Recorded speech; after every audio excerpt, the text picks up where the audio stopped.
अपने घर के चारों ओर देखेंगे तो आपको ऐसे कई उपकरण दिखाई देंगे जिनमें इलेक्ट्रिक मोटर लगे हैं, जैसे कि बच्चों के खेलने के खिलौने, table fan, toothbrush, hair dryer और इलेक्ट्रिक कटिंग चाकू। आप इसे चालू करते हैं और किसी तरह ये काम करने लगता है, पर ऐसा कैसे? इस वीडियो में हम इलेक्ट्रिसिटी और मैग्नेट यानी कि चुंबक की बेसिक बातें कवर करेंगे और फिर मोटर कैसे काम करता है यह समझने के लिए इन सभी को एक साथ रखेंगे। आइए सर्किट से शुरू करते हैं।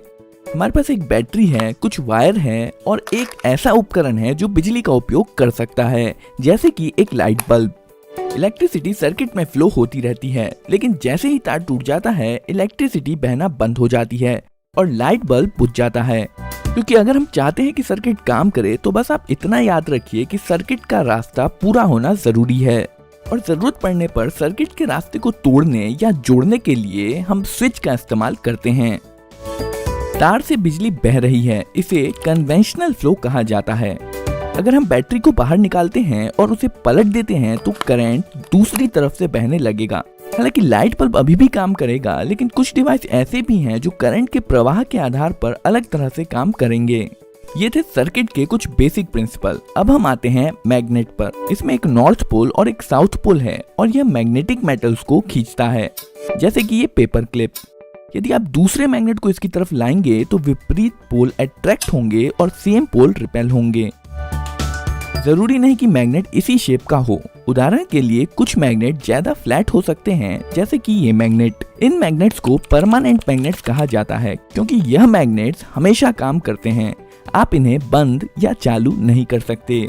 यह कई छोटे छोटे मैग्नेटिक डोमेन से बना होता है जो एक ही दिशा में रहते हैं, लेकिन आगे हम ऐसा मैग्नेट भी देखेंगे जिसमें हमेशा ऐसा नहीं होता है। अब हम एक परमानेंट मैग्नेट लेंगे और बीच में एक छेद करेंगे और इसे एक ऐसे रॉड पर रखेंगे जहां पर यह आसानी से घूम सके।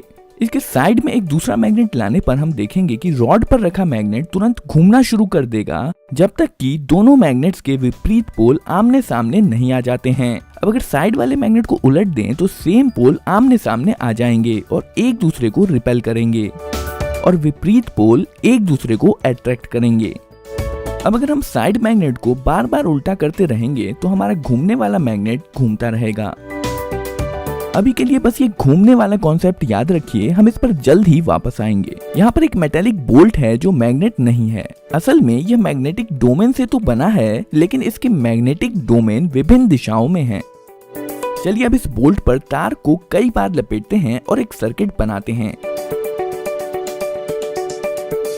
तारों के माध्यम से बहने वाला करंट मैग्नेटिक डोमेन्स को लाइन अप कर देता है। इसका मतलब है कि हमने अभी अभी एक मैग्नेट, या ज्यादा स्पष्ट तरीके से कहें तो एक इलेक्ट्रोमैग्नेट बनाया है। यह वैसे ही काम करता है जैसे कि एक परमानेंट मैग्नेट। यह लोहे के टुकड़े को उठा सकता है और इसमें एक नॉर्थ और एक साउथ पोल होता है जो दूसरे मैग्नेट को अट्रैक्ट या रिपेल करेगा। लेकिन इलेक्ट्रोमैग्नेट इस मायने में खास है कि इसे लाइट बल्ब की तरह चालू या बंद किया जा सकता है, जबकि परमानेंट मैग्नेट के साथ ऐसा नहीं किया जा सकता है। अब अगर हम बैटरी को पलट दें तो इलेक्ट्रिक करंट जो पहले इस तरफ से बह रहा था वो दूसरी तरफ से बहने लगेगा। इससे मैग्नेट के पोल्स बदल जाएंगे, नॉर्थ साउथ हो जाएगा और साउथ नॉर्थ हो जाएगा। इसे इलेक्ट्रोमैग्नेट की पोलैरिटी का बदलना कहते हैं। पर ऐसा करने का ज्यादा आसान तरीका बैटरी को पलटने की बजाय केवल तारों को पलटना है। आइए अब हम अपने घूमने वाले मैग्नेट पर वापस आते हैं। इस बार हम घूमने वाले मैग्नेट की जगह पर इलेक्ट्रोमैग्नेट रख देंगे।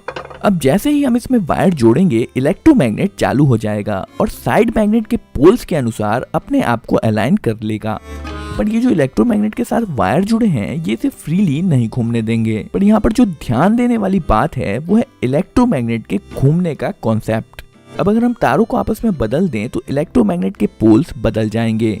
सेम पोल रिपेल करेंगे और विपरीत पोल अट्रैक्ट करेंगे, जिसके कारण इलेक्ट्रोमैग्नेट घूम जाएगा। तारों को फिर से बदल दीजिए और इलेक्ट्रोमैग्नेट की पोलैरिटी फिर से बदल जाएगी और एक बार फिर सेम पोल रिपेल करेंगे और विपरीत पोल अट्रैक्ट करेंगे और इलेक्ट्रोमैग्नेट फिर से घूम जाएगा। यदि हम इसी प्रकार पोलैरिटी बदलते जाएं तो इलेक्ट्रोमैग्नेट लगातार घूमता रहेगा। हम इसे ज्यादा पावरफुल बनाने के लिए दूसरी तरफ एक और परमानेंट मैग्नेट लगा सकते हैं। ध्यान दें कि इस वाले मैग्नेट का साउथ पोल सेंटर की तरफ है और इस मैग्नेट का नॉर्थ पोल सेंटर की तरफ है। इस प्रकार साइड में लगे हुए मैग्नेट्स के तालमेल से बीच वाला मैग्नेट घूमता रहता है। यहाँ पर जो हमने देखा वह इलेक्ट्रिक मोटर का बहुत ही साधारण रूप है। इसे उपयोगी बनाने के लिए हमें इसमें कुछ सुधार करने होंगे। दो साइड मैग्नेट्स को हटाकर ज्यादा पावरफुल कर्व्ड मैग्नेट्स लगाए जा सकते हैं और वायर लपेटे हुए बोल्ट की बजाय हम मेटल लूप का इस्तेमाल करेंगे जिसे आर्मेचर कहते हैं। वायर जोड़िए और हमारा सर्किट कंप्लीट है। इस बार आप इलेक्ट्रोमैग्नेट को फ्लैट मान सकते हैं जिसका साउथ पोल ऊपर की तरफ है और नॉर्थ पोल नीचे की तरफ। अब आर्मेचर तब तक घूमेगा जब तक कि विपरीत पोल एक दूसरे के सामने नहीं आ जाते हैं। हम चाहे तो पहले की तरह ही वायर के छोरों को बदलकर इलेक्ट्रोमैग्नेट्स का घूमना जारी रख सकते हैं, लेकिन यहाँ बैठकर इस वायर को स्विच करते रहना बेहद मुश्किल काम है और इस मुश्किल काम को आसान बनाने के लिए हमें आर्मेचर में कुछ जोड़ने की जरूरत है जिसे कम्यूटेटर कहा जाता है। यह एक रिंग है जिसमें दो गैप्स हैं और ये आर्मेचर के साथ घूमेगा। इसमें सर्किट कनेक्ट करने के लिए इसके साइड में दो ब्रशेस जोड़े जाते हैं। जब कम्यूटेटर घूमता है तब यह ब्रशेस इस पर स्लाइड करते हैं। हमेशा कांटेक्ट बना रहे इसके लिए स्प्रिंग्स का उपयोग किया जाता है। करंट वायर से ब्रश, ब्रश से कम्यूटेटर रिंग से आर्मेचर और फिर आर्मेचर से कम्यूटेटर रिंग और ब्रश के माध्यम से वापस वायर में फ्लो हो जाता है। अब जब इलेक्ट्रोमैग्नेट घूमेगा तो आर्मेचर और कम्यूटेटर रिंग भी घूमेंगे। इस बार इलेक्ट्रोमैग्नेट जब लगभग इतना घूम लेगा तब ब्रशेस कम्यूटेटर रिंग के दूसरी तरफ स्विच कर लेंगे। याद रखिए दो ब्रशेस हैं और यह चीज दोनों तरफ होगी। कॉन्टैक्ट स्विच होने से पहले करंट इस तरह से फ्लो हो रहा था, पर जब ब्रशेस साइड स्विच कर लेंगे तब करंट इस तरह से फ्लो होने लगेगा और जब करंट की डायरेक्शन बदल जाएगी तो इलेक्ट्रोमैग्नेट की पोलैरिटी भी बदल जाएगी और आर्मेचर घूमता रहेगा। असल में कम्यूटेटर रिंग यहाँ पर वही काम कर रहा है जो पहले हम वायर बदल कर रहे थे, पर इस बार यह सब कुछ अपने आप ही कर ले रहा है। जब तक यह बैटरी से जुड़ा हुआ है तब तक यह इसी प्रकार घूमता रहेगा। बैटरी डिस्कनेक्ट कर देने पर इलेक्ट्रोमैग्नेट भी नहीं रहेगा और घूमना भी बंद हो जाएगा। अभी तक हमने आर्मेचर पर बस एक लूप का इस्तेमाल किया है। इसमें मोटर की स्पीड इरेगुलर होती है और इसके अलावा जब ब्रशेस कम्यूटेटर रिंग के टुकड़ों के बीचों बीच होगा तब इस स्थिति में मोटर रुक भी सकता है। इस मुसीबत से बचने के लिए यहाँ पर हम कम्यूटेटर रिंग को और दो भागों में बांटकर और एक लूप जोड़ सकते हैं। शुरुआत में ब्रशेस इन दो कम्यूटेटर के टुकड़ों के कांटेक्ट में होते हैं जो इस इलेक्ट्रोमैग्नेट को ऑन कर देते हैं, जिसके कारण यह घूमना शुरू कर देता है।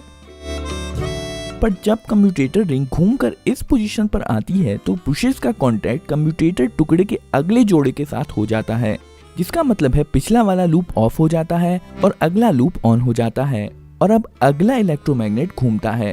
ब्रशेस फिर से कांटेक्ट बदलते हैं और अगला लूप ऑन हो जाता है। मोटर के घूमने के दौरान यह लगातार होता रहता है और लूप्स एक के बाद एक इलेक्ट्रोमैग्नेट बनते रहते हैं और मोटर को घुमाते रहते हैं। कुछ इलेक्ट्रिक मोटर के आर्मेचर में कई लूप्स जोड़े जाते हैं जिससे मोटर स्मूथली चलता रहता है। आर्मेचर के घूमने से जो घूमने वाला बल पैदा होता है उसे टॉर्क कहते हैं। ज्यादा टॉर्क का मतलब है मोटर की ज्यादा स्पीड। मोटर का टॉर्क बढ़ाने के लिए हम कुछ चीजें कर सकते हैं, जैसे ज्यादा वायर होने से इलेक्ट्रोमैग्नेट ज्यादा पावरफुल होता है। उदाहरण के लिए अगर बोल्ट पर ज्यादा वायर लपेटा जाए तो पावरफुल इलेक्ट्रोमैग्नेट बनेगा।